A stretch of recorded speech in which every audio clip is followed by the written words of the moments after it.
Welcome to No Notes. I'm Colby. And I'm Alex. And welcome to this week's episode. So we spent another weekend apart. I know. How do you feel? So sad. A little refreshed, though. Yeah, I think we need more weekends apart. We just ignore each other for several months. Yeah, so I went to Tahoe, which is about 4 hours from here. Got to spend some great time with friends that I don't spend too much time with. Someone last night mentioned that all the gays are in Tahoe this weekend. Was there something going on? No. Did I miss a memo? No. Well, I actually thought it was going to be pretty low key because next weekend is President's Weekend. So I just assumed that this weekend would be chill. Plus, the SF gays in particular just had a big party weekend last weekend. Yeah. But no, it was still pretty busy. I think it's because California got recently pummeled by those two atmospheric rivers. So this is the first weekend where we have snow in Tahoe. Mm-hmm. Were you in South Lake or North Lake? We were in North Lake. Oh, I haven't done that part yet. I haven't done it. This is my first time there, and I did it because our friends, they own their condo, so we stayed with them. Were you skiing or snowboarding, or what did you do? No? No. Come on. I suck at both. I know. You only look athletic. You're not actually athletic. At all. No, so I snowshoed. Oh. I know. I did that the last time we were there. Oh, did you? Yeah. How was that experience for you? I didn't mind it. It was fine for 45 minutes or so. But then I'm just all right, get me the hell out of here. When you took the step into the snow, did you fall through the snow? No. Did you? You know, we'll get to it when we get to tops and bottoms. Were you face down, ass up? Oh, let's just say it was not Grindr 6 inches. It was real life 6 inches. So how was your weekend? What did you do? Mine was okay. I ended up catching up with some friends yesterday. Went to a bit of a sketchy house party with a bunch of what else is new? Aging circuit queens. Don't say that about yourself. And then, lo and behold, I ended up at another party, appropriately named the dad party. You slut. Of course you did. And I want my money back because there were no dads there to be found there. Oh, no. So wasn't that fun? No, didn't get adopted. What was the party called? Dad. Oh. DAD. I think it's telling you it's not going to be daddy. It's just going to be dads. I know. I should have known. It was an abbreviation for something. I have no idea. But it turns out there was actually another party at Club 6 this weekend too. On Friday? No, last night. So the same venue that we went for Gemini last weekend, they hosted the Comfort and Joy group. I've not heard of that, but apparently everyone else had. They had I think it was Leather and Lace last night. Oh, I think that's a reoccurring party. Yeah. I think I have heard of it. So apparently the gays had not had enough of being fisted and needed another excuse. I'm telling you, there's been a lot of parties in San Francisco. I think 2024 is going to be the resurgence of ticketed parties in San Francisco. Yeah. Well, I don't know. I was about to say I'm looking forward to a little break from it, but we're headed to Mexico City this week. So we'll see how we feel. Preparing my body and mind for it. God. Okay. All right. It's time for Tops and Bottoms. Tops and Bottoms, for the people that are just joining us for our first time. Tops and Bottoms is a segment we like to play every week, which we discuss a top and aka a highlight of the week, and the other will discuss a bottom or something bad that happened. We'll flip a coin to decide which one is going to be the top and which one's going to be the bottom. So heads or tails? I will go tails for top. It is heads. So I will do what I want, which is I want to talk about... I want the top this week. Okay.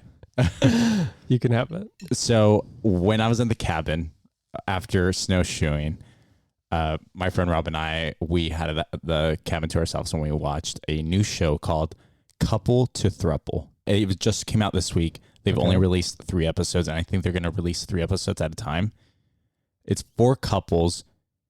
3 out of the 4 are heterosexual, male and female, and then there's 1 gay couple. And all of them have been together for a number of years, and they came to the show to get a third.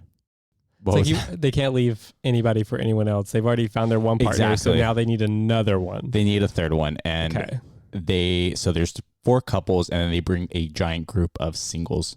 So they get one night to mingle with these singles, and then one by one, the couple's announced, and then the singles come forward if they're interested, and they get to choose. The couple gets to choose from the people that stepped up.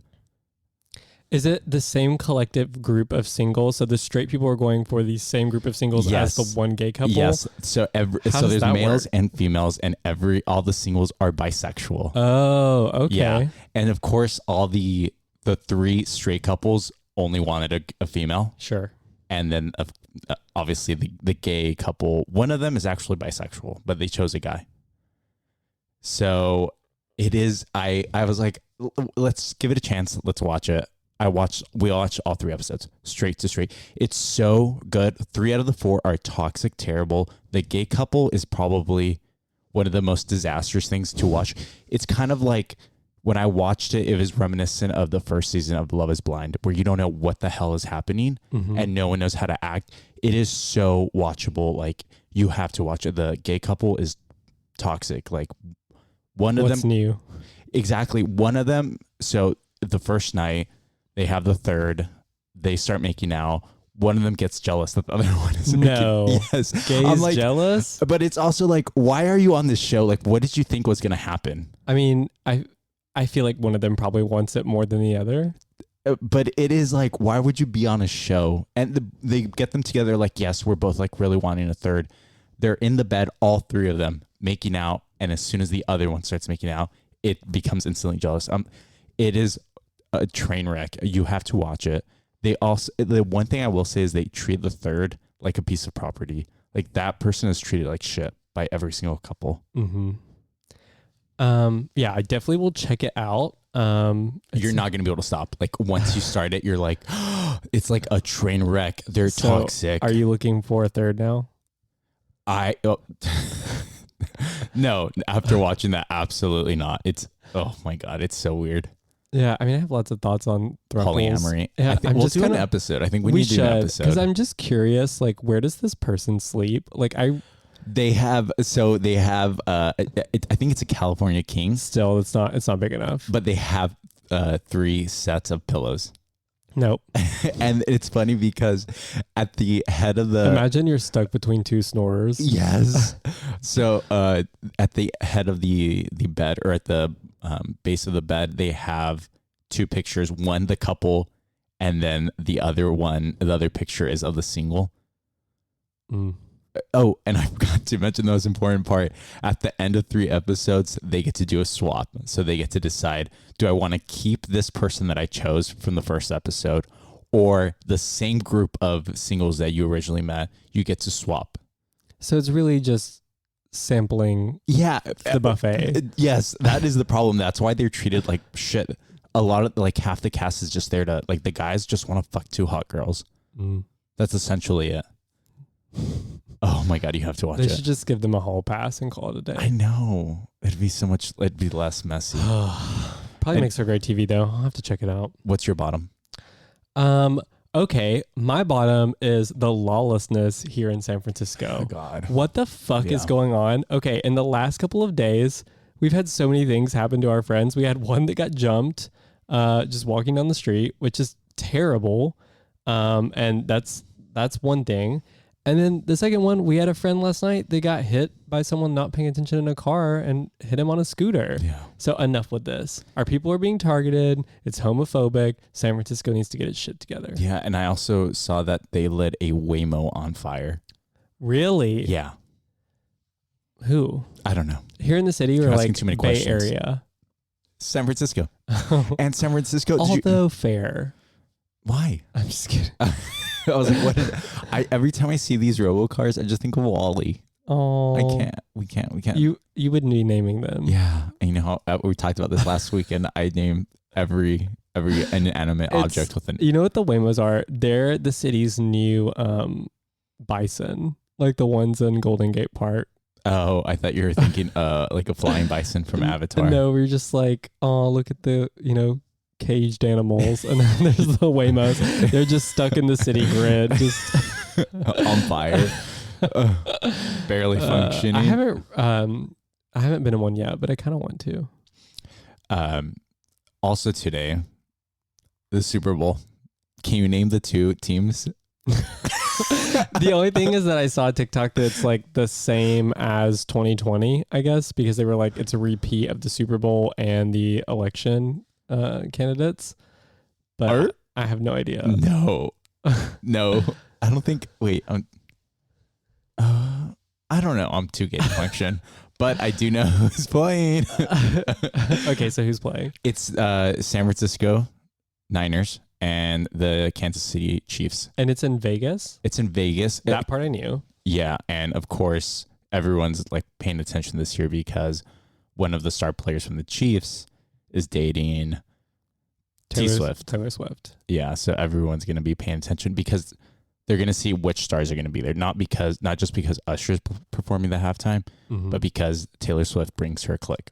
Have you seen conservative media is going like ham on Taylor Swift lately? God, and so I'm not a Swiftie. I don't think you are. I will either, defend her, but I'm kind of being converted to a Swiftie. Yeah, like I will defend. Like it's kind of sexist. It's totally sexist.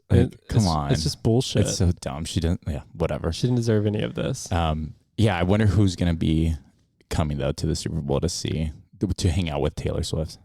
Who does she normally have in her posse? Selena. The Hadid chicks, both Gigi and Bella. Oh, Hadid's. Yeah, and the Haim sisters. Who's keeping an out for Selena? Exactly. I didn't even know she went out still.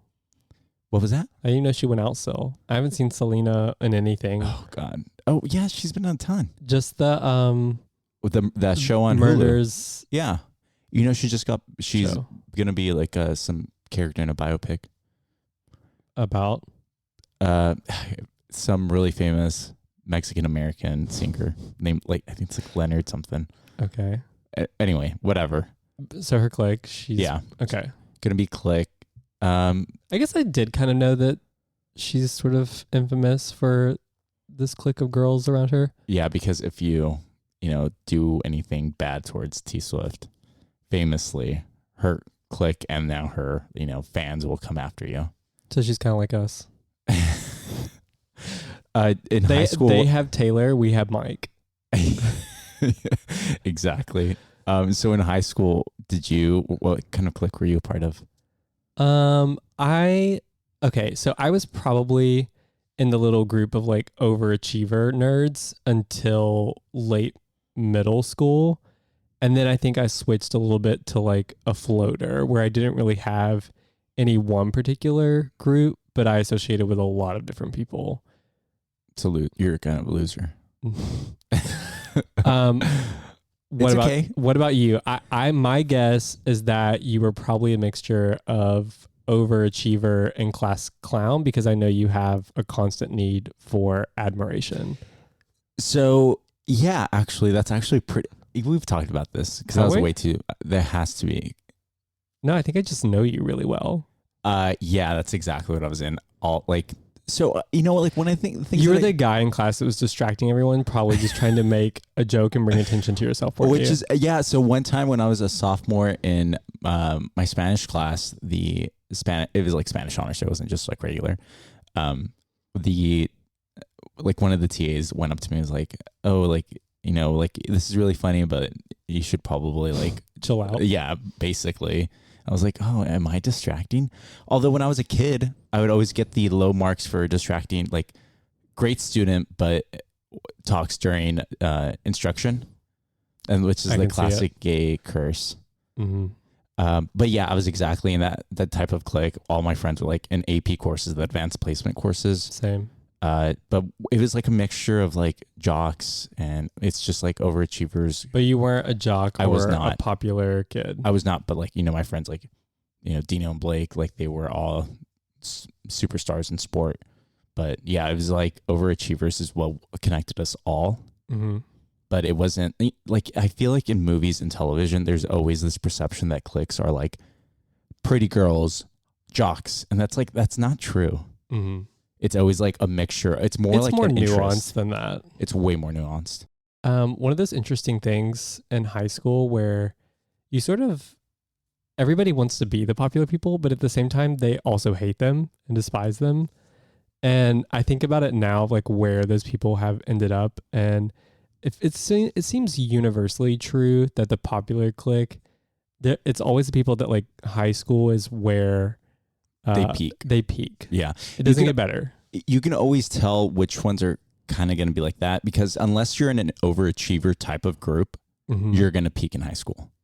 And people that often peak in high school, I feel like, are the ones that reach sexual maturity really early on. So they're like prettier, hotter in high school, and those fizzle out fast.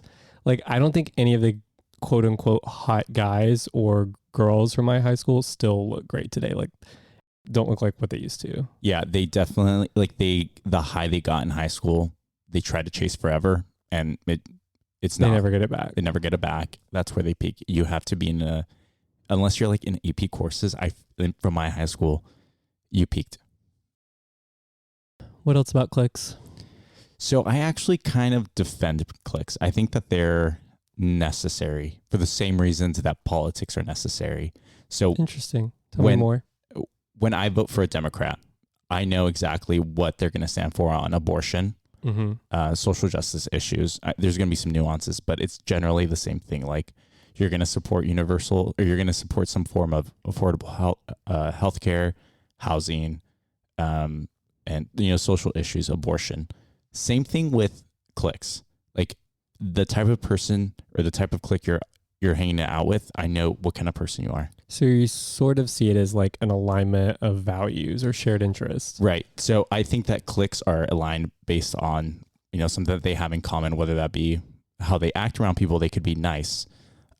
Content creators, they align themselves in a certain way. And there are certain people or certain types of cliques here in San Francisco that I'm aware of, and I know if certain people associate with them, I'm probably not going to be very interested in hanging out with them. So I'm going to avoid them. Yeah. So I think cliques are kind of necessary and important. Yeah. I mean, I think there's something really primitive about our desire to want to surround ourselves with like-minded people. So I think like that's sort of what you're speaking to. It's really interesting to me, like the prevalence of cliques in adulthood. I think it still exists in like straight culture. Like, there's layers of that in like suburbia and stuff. Yeah. But I guess it's kind of ironic to me that our like queer people kind of suffered a lot from the, hierarchy or structure of cliques in high school. And then once we become adults, we build up those same structures all over again. And like I said, it is bad when the interest is negative. So, but like you shouldn't be forced to hang out with every single person. Yeah. Especially if you don't get along with them. That's what friends are for. That's what a group of friends is for. Not everyone's going to fall in that category. Which I will like add that there's a difference between like the tribes within gay culture and cliques. So we have like the tribes where once again we have to apply some label of like twinks, bears, otters, all that sort of stuff. But then like there is very much like a sort of social hierarchy that like the kinds of things you get invited to, the like destinations you go on vacation on, all that sort of is grounded in the same criteria that you experience in high school, which is like, how attractive are you? Who do you know? What resources do you have, etc. And it's kind of sucks to see that like as an adult still. Yeah, when the common interest is you trying to have sex with the other person. That too. Yeah, like how good are you in bed? And we've all seen those groups on Instagram. Like, you see these groups of gays that are all muscly and white. Their common interest is to have sex with each other. And what happens to them? Half of the time, their group falls apart. They have to align with other people. Like, it's not a healthy relationship. It goes back to the conversation we had in the Velvet Rage episode, where if you can't have a platonic relationship like that, that's going to be a problem. Yeah. And I will admit, like, I think my people in particular, the white gays, are like the worst about these sort of things too. Oh, definitely. Yeah. You should go repent yourself for being associated with white. Go whip myself. Yeah. No, but I mean, like, I'm really proud of, because you are the one that kind of connects our group of friends here in San Francisco, and we're really diverse, like body shape, race, like we're all, everyone has an accent except for me. Yeah. Yeah. I mean, like our common interest is basically like the way we interact with other people, we treat. I think I just have a way of like, when I meet people, of like sort of feeling them out, engaging them. Like, so this is one of the first things I feel like anyone will ask you is, what do you do? And if someone does that, I immediately kind of lose interest in them because I feel like they're trying to like size a little bit about like, you know, where you might have gone to school and like what kind of field you're in and whether that meets the kind of criteria, the screening criteria they have. And that like weeding that question out in particular has actually made me like meet more authentic people, I think. Yeah, I could see that. However, I will be self-critical right now. And if I met someone like for a friend and if I found out that they like were a fast food worker and they were my age in their 30s, I would probably be a little hesitant and make some inferences. So yeah, that's what I'm saying. There's a lot of judgment and stigma in that, right? Yeah. I hear what you're saying because I feel similar to that sometimes, really, because I think about like, is this person, you know, gonna be the right fit and able to do the things we like to do? Right fit's not like the right word per se, but I would say like, are they going to be able to hang with us? Like, when I'm thinking of these people I meet, like I'm trying to think about how often we'll be able to see each other, hang out, go places. And I get that is in itself quite limiting, right? It's hard to do a lot of these things if you don't have a lot of resources. And we've talked about this. This is actually a really challenging part of like gay society, that we operate in that way, and we should try to be a little more open-minded. Yeah.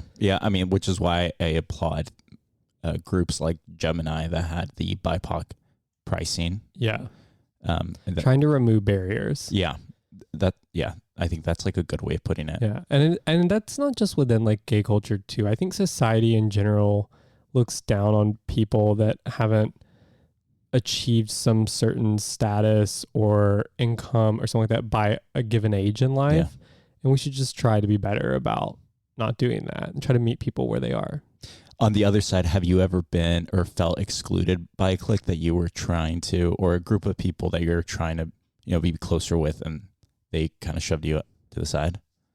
I mean, if I'm being like super transparent and honest, I think I feel excluded a lot of the time within the community. Like I'm a skinnier, leaner guy, which I realize a lot of people would look at that and just be like, you know, that's in some people's eye, like the model gay stature, you know what I mean? Of just being like a twink frame. But you actually still, like, a lot of people won't talk to you, acknowledge you, like, even if you're trying to be friends with them, just because you're not like a big old dumb like muscle gay. Do you feel like these big dumb white muscle gays have more social capital within the gay community? For sure. I mean, like, we'll use you as an example, not as a white gay, but like you're a muscly guy. We like walk into a party together, like 9 out of 10 times, I feel like people are gonna immediately look at you, acknowledge you, talk to you first, and like they maybe talk to me, which is like fine. Like a lot of the people we interact with, I often feel like I wouldn't bond that well with anyway. And I think you end up coming to the same conclusion most of the time too. But I think we probably often experience very different social interactions with people. And I don't know, like if you're aware of it probably as much as I am, but I don't know. I see like the way that different people treat you and me just based on like our physical differences. Yeah. I feel that. And I definitely have seen it. I don't think it's when I'm the funnier one. I don't think it's, I definitely have seen that. I will be honest. I have seen that, but I don't think it's as prevalent, at least like as common. Like it's not like we go to every single event space. No. I always think it's funny too when I see it happen, because I can see someone that's like trying to get with, you know, like one of my friends like you or someone else.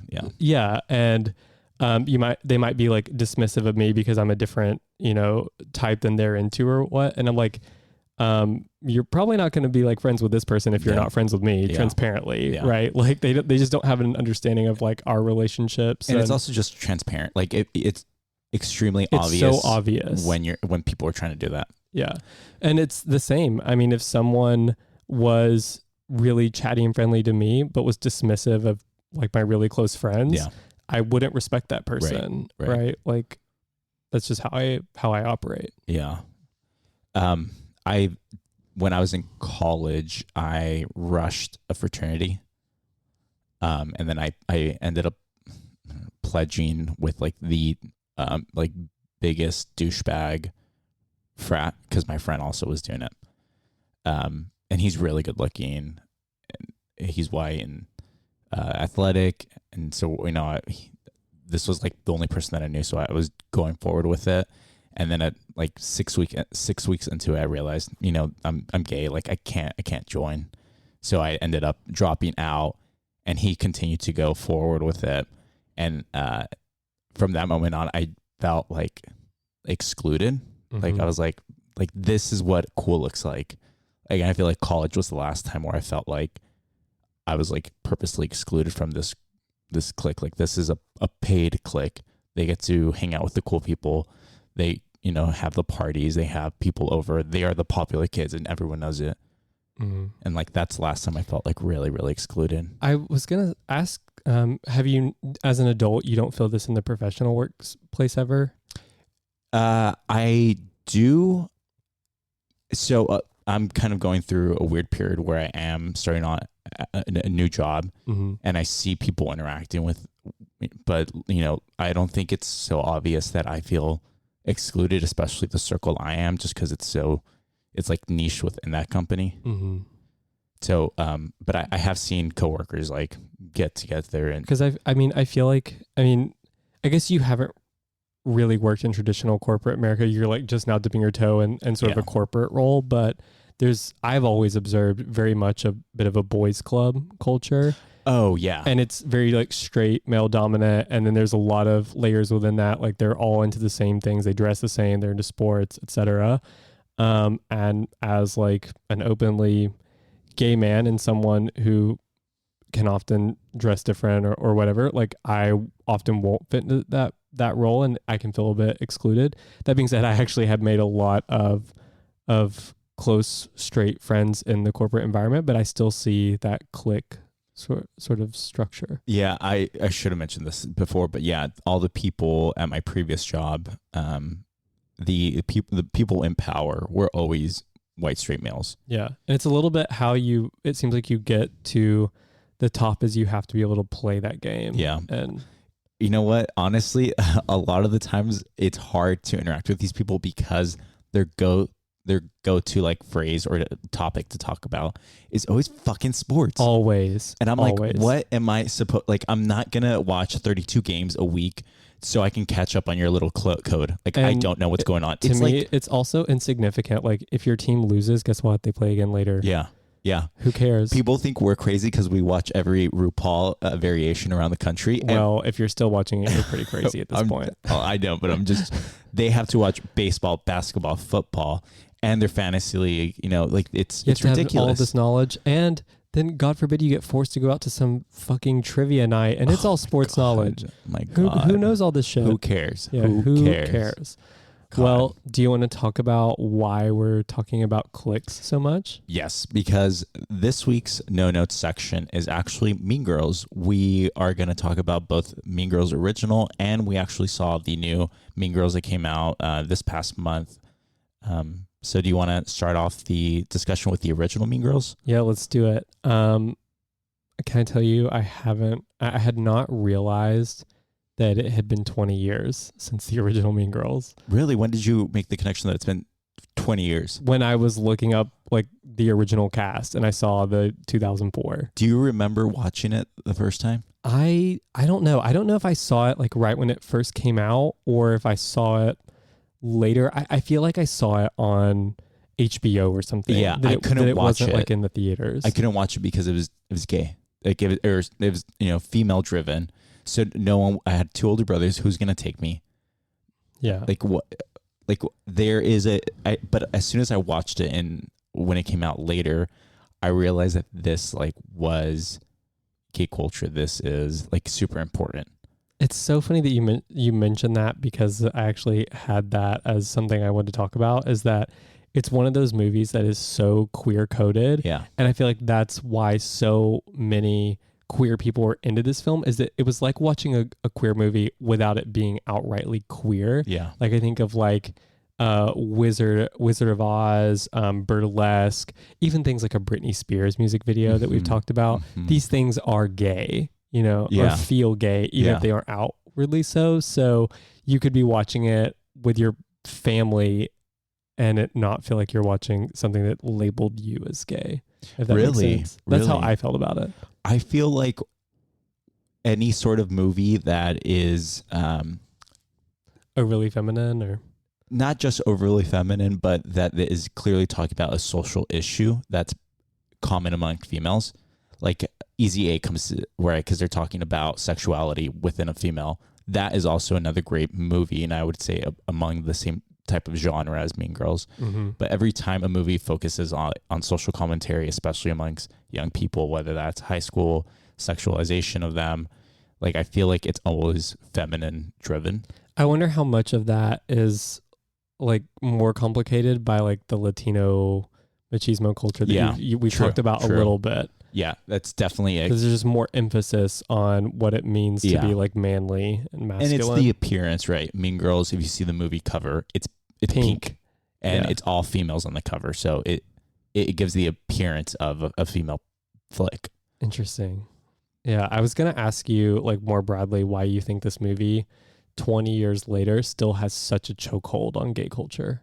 Because it was so clever at the time. Like not only was it funny, written by Tina Fey, like really hilariously, but it also talked about certain things. I think my go-to idea is the Halloween dress up, that monologue that talks about Halloween is the only time of the year where a girl can dress up like a total slut and not be judged. And at that time before that, like no one had, like everyone participated, but no one said it out loud. And it wasn't until that movie said it. Yeah. You know, it's all these things. It was so smart. It was so ahead of its time. Like, applaud Tina Fey for it. Yeah. One thing I feel like it did really well is there's definitely an element of campiness to it and absurdity, but you also knew characters like the people they were portraying. Like, it also felt fairly realistic. Yeah. The Regina George character, that was a certain person at every single high school. Was that the same girl that said "ooh" about you? I would say yes. In 5th grade, she was definitely the Regina George. She was on track to be Regina. Yeah. I mean, she probably did become her. Yeah. Another reason I feel like it stayed so relevant is just the lines that movie gave us. Yeah. I mean, you know, you Googling Coco. Yeah. Her hair is so big because it's full of secrets. And the delivery, like you have to think that not only was the writing sharp, but the cast that delivered it was phenomenal. Every single person really killed it. If anyone kind of sucked, I thought it was Lindsay. Like if you rewatch it. Oh, really? I think Lindsay is definitely the weakest link. She was the main character, but I think she was the original cast. Of the original cast, I think Lindsay is the weakest one. Wow. Yeah, kind of controversial, huh? That is controversial. You might get flamed after this. Okay, well, obviously Mean Girls has been really important in our culture, and now here we are 20 years later with a new film. Also, though, there was a second Mean Girls, which I have not seen, and we won't talk about. Did watch. Wait, I no, have you did? It. I didn't watch it for this, but I have seen it. Okay, so we then have to talk about it. Is it any good? No, it's terrible. The only returning cast member is the principal. Oh, so he's like a common character in all three of them. ABC Family like flick. Like it's awful. It's the Hallmark equivalent. Also, you have to be really ballsy and confident to take on that without involving Tina Fey. Yeah, like they must have paid her a ton, but she wasn't in the movie. Maybe she was like a producer and just got money from it, but I doubt it. It was awful. Absolutely. I think I've seen a trailer and I was like, no. Yeah, so brain bad. Rot. It doesn't deserve to be in the same universe. All right, so let's talk about the new one. So I think we should begin with the good. Oh well, even before that, we should talk about the trailer. Oh, the controversy. So I don't know what their thought was, because was it to trick people? So what Alex is talking about is the trailer does not make it clear that it's a musical. Yeah. There's not one of the performances or montages shown in the trailer. And they didn't name it Mean Girls the Musical. Right. It's just completely I mean, to me, it obviously is fairly deceptive marketing. Yeah. And I guess it's wondering like whether that bet paid off or not, because I don't know if everyone's into musicals. Like I'm not. Are you a musical person? Not a musical person. I think that they should have at least, there's no way to avoid it. They should have put it in there. They should have just owned it. Yeah. Because it kind of feels like, what's the point of why even take this product if you're not willing to? Well, it feels like they're not confident in what they made. But also, if you're not into musicals and you go see this, sadly, very disappointed. So, I mean, it is a very musical heavy movie, and yeah, we can talk about the critique a little bit. But you want to start with pros? Yeah. So I think, what'd you love about it? Honestly, I think it was the strongest when it was in its musical element. Really? Yeah, and I think so. I think it's the strongest because it felt the most different. It felt the most individual. So whenever you make a remake or a sequel to something, you have to be able to answer why now. Mm-hmm. I agree with that. And I felt like it's strongest when it's different from the original. And I felt like it was the most original when it was the musical sequences. Mm-hmm. Did you have a favorite of the musical sequences? I think it was anything with Renee Rapp. I agree with that. My favorite scene was the Halloween one. So there was originally the sexy one at the beginning of the Halloween scene, and then Renee Rapp's performance, Someone Gets Hurt, where she has the kiss scene with Aaron Samuels character. I thought that was incredible. I thought it was, the way they filmed it. I thought Renee Rapp, she ate. The choreography was hot. She ate. She did eat. She looked good. And also another positive is Renee Rapp's lip syncing compared to everyone else is so much better. She does like the lip quiver that good drag queens do. So one of the things I really loved about this movie is that it really just like the queer characters owned being queer. Like Janice, it was never like confirmed that she was a lesbian in the original movie, right? It was just like a nasty rumor. Yeah. But in this case, like the whole beef with her and Regina's character is because she gives that stuffed animal with like the it was a pride pin, right? And to come out to her. And she's like seen throughout the movie with like a pride bracelet on, and in the prom scene she has a proper date to it. It's not just Damien. So I really love that they just owned that this time. Yeah, I do appreciate that they just went for it. And I felt like some of the things that were done, especially with Katie's character, I felt like at the end, Katie was more villainous. Yes. Like when when Regina George went up to the table after she had gained weight and she was wearing sweatpants and was told, you can't sit with us. Renee Rapp looks at Katie and was like, hey, like, what do you think? And she just was a straight up bitch. Was like, you can't sit with us. And I felt like I was like, that's great. Like, it's a divergence from the original, and it becomes more unique. Yeah, I would say for me, the strongest part of this remake is that it has largely retained the general spirit of the first movie. So all the key scenes are still there. Like, so we mentioned the Halloween party, right? There's the talent show, which is amazing. I loved that scene. Like, instead of singing Jingle Bell Rock, they just do a slutty, like dancing around the pole. It was called rocking around the pole. Yeah, and it's hilarious. It's like super sexual. It's slightly different, right? But they kept the same sort of feel to it. And I love that Regina's mom has the ring light. Yeah. Just the way they updated it for the current social media age, I thought was funny. I also thought that the rap scene prior to the dancing was also really funny. Kevin Napour's. Yes. Yeah. Yeah. Because it was slightly different. It was a different song than the original. It was longer. Yeah. I'm assuming that this is also in the musical on Broadway, and they made it into like a full-on rap song. Hilarious. The actor killed it. There was a funny line in it, but I can't remember it. We had both taken edibles when we went to go see the movie, so half of my notes were like scribbles. Gibberish. It was really dark in there. Yeah. What did you think about Busy Phillips, who played Regina George's mom? Are we moving to cons? It's a con? It was a positive. Okay, we'll talk about why it was a positive. So I thought that, again, you can never, unless you have Amy Poehler do that same role, you're never going to have someone that does the same thing. So I'm glad that Busy Phillips didn't do like the breast thing, like or the do you want to drink? I prefer that you do it inside. You know, any of those lines. I mean, Amy Poehler is like such a titan of comedy, right?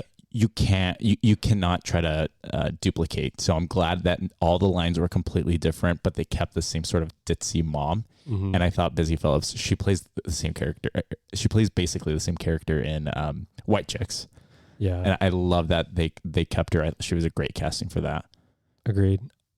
Another pro that I had was the actor that played Shane Oman in this one. Oh, really? Brian Altimus, super hot. Wait, which one? Shane Ullman? Yeah, that's the one that Regina's hooking up. Yeah. He didn't have a single line in this movie. No, but he was really hot. Was he? I couldn't He's remember. kind of got like the cleaner cut mullet thing going on in it. I do remember that. He has a really sharp jawline. He looks really good. Honestly, I think he would have been a better choice for Aaron Samuels. Yeah, I have a lot of notes. Okay, we'll come back to the Aaron Samuels character. But yes, super hot. We could do with some more of him. And then my final pro, I loved, and sorry to spoil this, but the Lindsay Lohan cameo. Oh, I didn't. We're so divided on our opinions of this movie. Why did you like it? No, it's just I didn't know that she was gonna be in it. It was a nice surprise. It was a nice surprise. I wouldn't say she delivered those lines. But I really enjoyed just seeing her, and I was kind of like, could we have like gotten a little more of her? Like, okay, let's come back to this in the cons. Yeah. But do you want to move on to the cons, or do you have I more? have one more. Okay. I thought that Jaquil Spivey, who played Damien, gay Damien. Jaquil Spivey. Yeah. I thought he did an amazing job. I was like, okay, this is a person that could. I also have a difference in opinion. Oh, really? Okay. Well, let me finish. No, he was really good. Like his delivery of lines, his musical performance and delivery of lines was fantastic. I will agree with funny. I thought that was like a great character to have on there. Yeah, but that was my last pause. This is so funny that it's just like we exact opposite opinions on everything. Okay, let's move to the cons. So I will like start this one off. I think are the characters, and this is gonna be really kind of judgmental, but are the characters even believable as Mean Girls? No.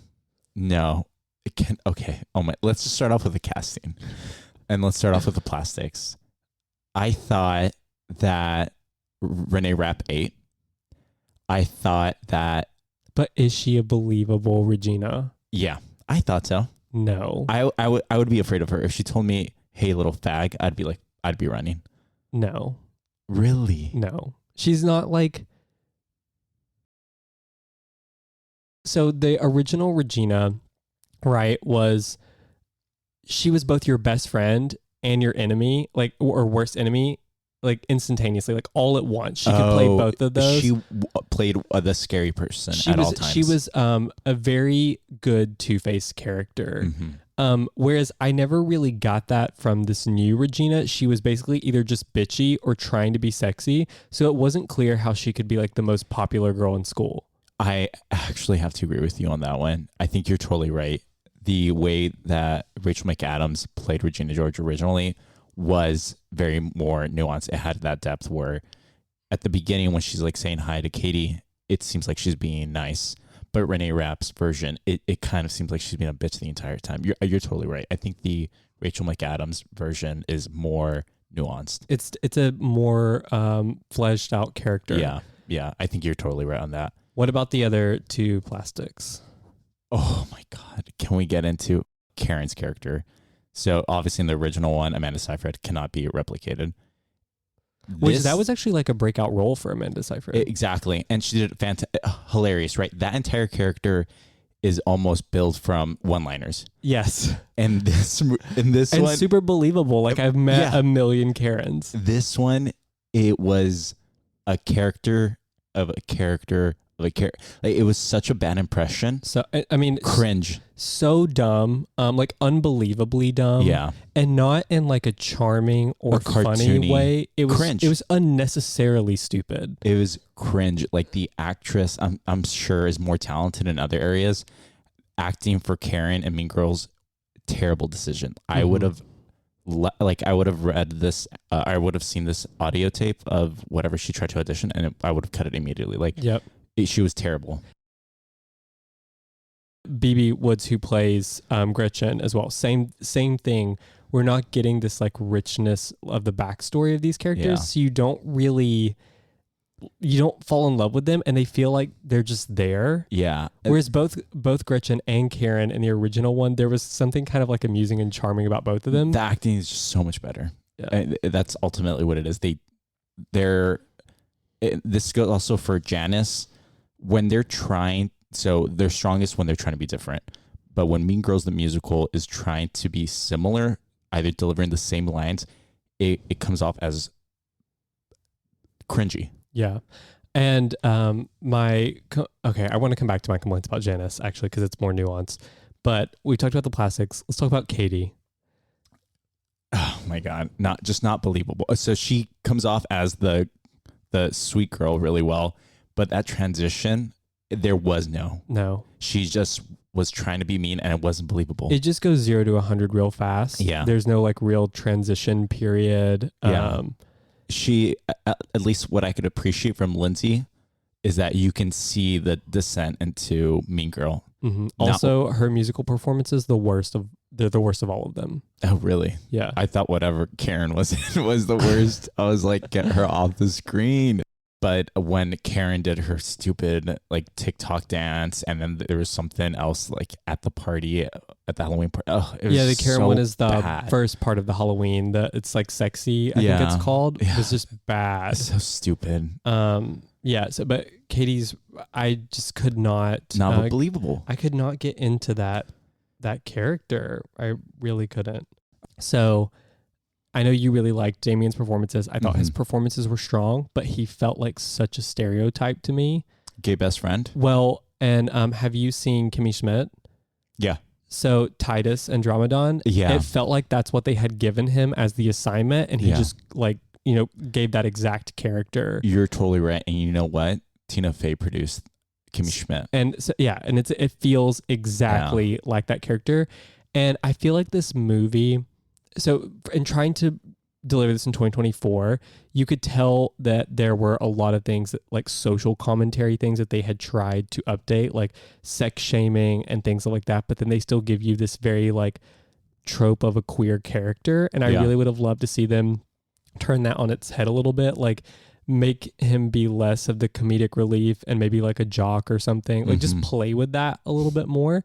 But that's separate from the actor and the character, right? The actor, I think, did a really great job delivering the assignment. That character, I just don't think was great. Yeah, I can appreciate that. I agree with you that I think that it is giving gay best friend vibes. Yeah. Well, because they played with Janice's character, right? Like she wasn't just like the angry goth emo lesbian anymore. And they gave you a rich backstory. Right. Like this very specific that is fucked up and it was homophobic. Totally. And it gives you a reason for her to actually hate Regina George. Yeah. So like Janice's character just saw more development and change from the first one than Damien. And I would just love to have seen them do more with that. What did you think about the returning characters? Tina Fey, the principal? I didn't really see any like value in them being there. Not from the first one. I liked both of them more in the first one. Oh, really? What about you? Yeah, I thought that they didn't do bad. I thought like of all the decisions done in this movie, that's like the least of my concern. Mm-hmm. But I mean, like it felt like they were just there because they were in the original. Like they could have been replaced with anybody else and delivered those same lines, and you wouldn't have noticed. I felt like I forgot to mention I did love John Hamm as the gym teacher. Right. That was really funny. And that's actually one of the scenes where they've updated. I don't know if you noticed that the sex education piece, it was about like not choking people. Yeah. So like they clearly tried to make this approach to like deal with some more of the problematic parts of the movie. They also removed him, that coach having sex with the students. Yes, which some of the things were like good removals, like the N-word. Yes. Oh my God. Well, and the lunch cafeteria scene where there's like the Asian nerds and the cool Asians. Oh, and I forgot that Gretchen Wieners at the end is speaking. She's speaking a foreign language at the end because she's the leader of the Asian groups, the cool Asians. They removed that. I forgot that. And it's interesting that they like what they chose to address versus not. Yeah. Like they still left the body image stuff, like the Caltine bar thing, and sort of fat shaming Regina George's character a bit. And then also just the main part of this is like this really smart lead who dumbs herself down for a guy. Like, I don't know. I feel like if they were really trying to update this in 2024, they could have switched the like genders, roles of these characters. They could have played with this more and given you something like new and fresh rather than just like recreate something from 20 years ago. Yeah. So I said Renee Rapp's lip syncing was like really great.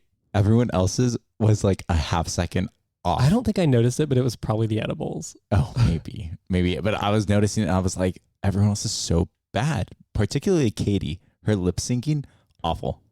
Wow. I didn't know that. Would have gotten eliminated. I mean, I just noticed how bad her actual voice was or the auto tune that they had like layered over it, that I was just, those tracks were trash. Yeah, they were trash.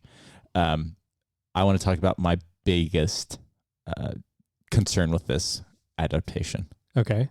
Aaron Samuels. Yeah, it's pretty bad. He looks like if you drew a face on a deflated balloon and then blew it up and like the face gets closer together while the head gets bigger and bigger. There's something about, he's just not cute. Like Aaron Samuels is supposed to be hot. They could have just gone to Hollywood and gotten the hottest guy. Just pulled some random guy off the street. Like, it's not like he has a really difficult line. You know, anyone could read these lines, and they chose someone that's ugly. I agree with that, but you know what? Like, and this is just my opinion, but I don't think the Katie in this movie is as attractive as Lindsay Lohan, but I'm also a Lindsay Lohan stan. Yeah. So like, it's okay that the male like hot character is not as attractive. I guess it makes sense for her character. Did you think that it was like inappropriate? He was okay, but it's what I said. The guy that plays Shane Oman is significantly more attractive. Yeah. And I see why Regina George was cheating. I have two really big problems with this movie, apart from what we've mentioned. So I know you felt differently, but I thought what they did to June George was awful. The person playing June George, Busy Phillips, who I've loved in so many other films. I mean, phenomenal in White Chicks. Yeah. I just don't think she delivered anywhere near what Amy Poehler delivered as Regina's mom. Oh, really? And maybe it's the era, but something about the Juicy Couture tracksuit and the like her boob job and Khalees's milkshake performance. It was all just such. Oh my God, I forgot about that. I don't know. I mean, I wouldn't have expected them to recreate all of that exactly as it was, because I don't think it would make sense today. But I don't know. She just wasn't giving to me. Oh, that's sad. I loved her in it. And here's my number one problem with this film. What? Were any of the lines funny or memorable? No. Like, we talked about this. So many things that came out of the first one. You know, we wear pink on Wednesdays. You can't sit with us.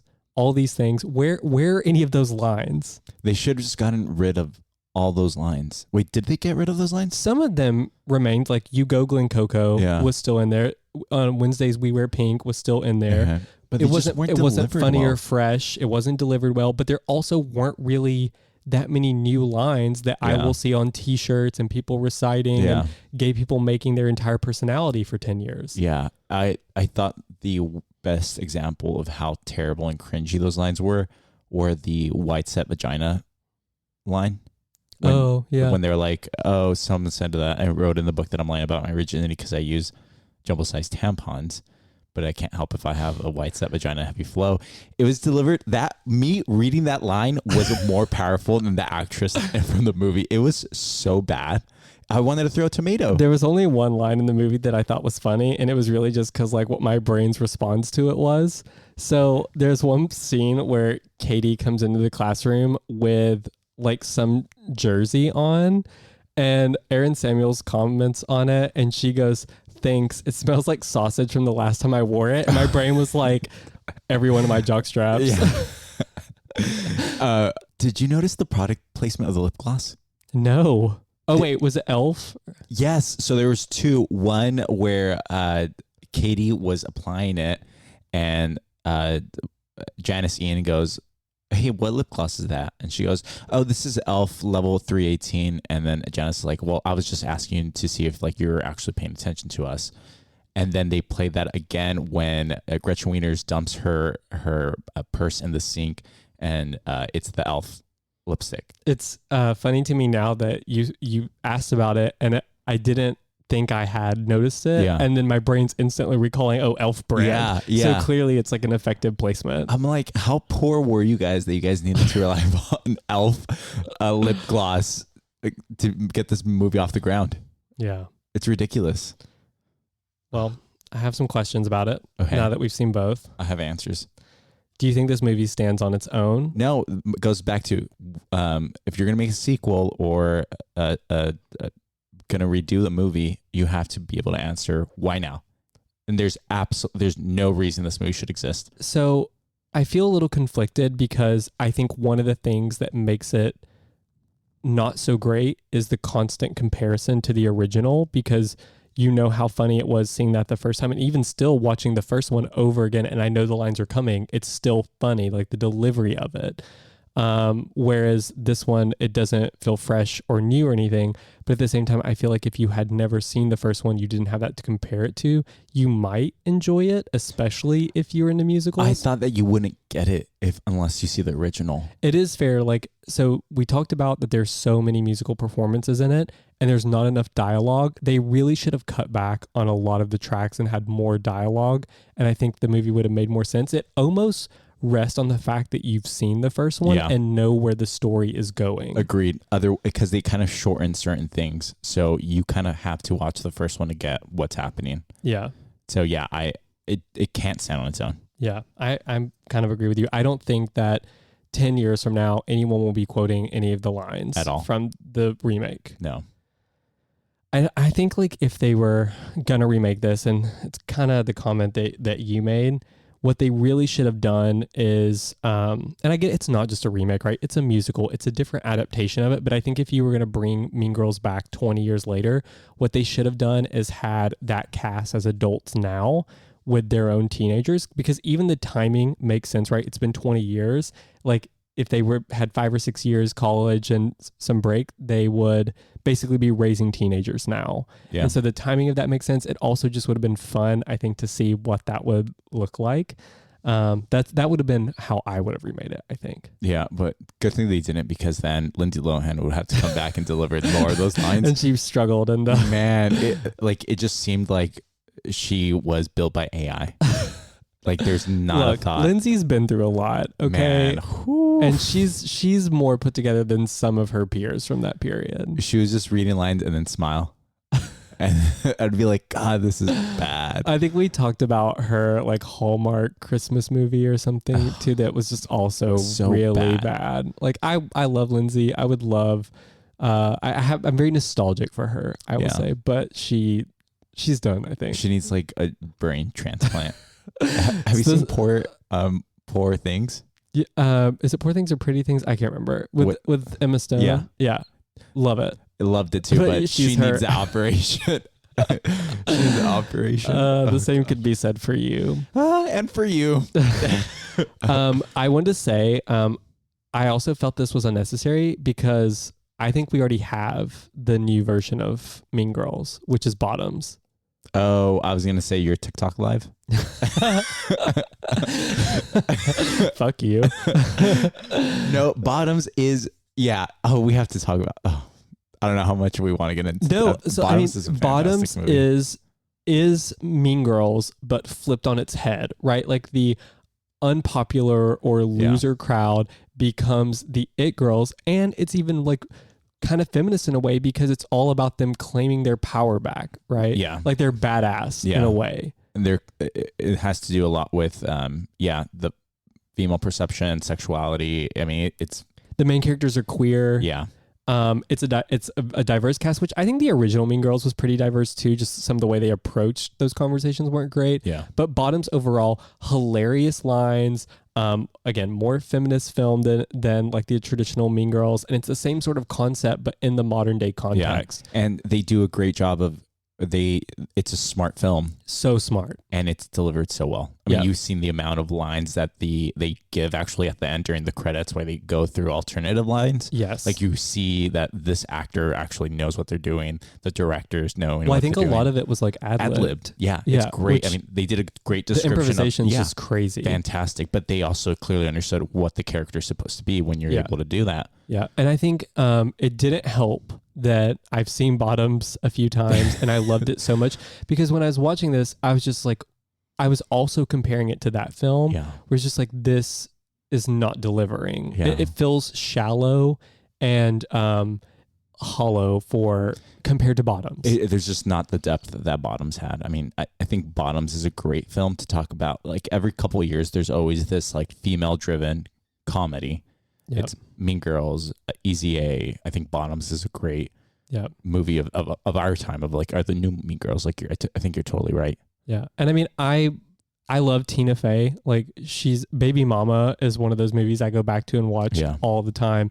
You talked about, she is a part of Unbreakable Kimmy Schmidt, which is hilarious. Also amazing. So she's done like modern projects that are hilarious and keep us entertained. But this is not it, girl. Yeah, this is not it. She needs Amy Poehler back. Let's just put Mean Girls behind us. Yeah. Not everything needs to be remade, brought back. Let it, it was great. And you can watch the old one and it still feel relevant to me. So let's just leave it at that. Exactly. Don't fix it if it's not broken. All right. Well, I think that's our notes for the week. All right. See you guys next week. All right. See ya. Hey, it's Colby and Alex here. Thank you for listening to No Notes. If you enjoyed the show, don't forget to follow us wherever you get your podcasts and share with your friends. You can also follow us on Instagram at No Notes Pod, one word, where you'll find updates on new episodes and see more into our lives and the stories that we share with you on the show. Your support means the world to us. Until next time, keep it real and keep it queer.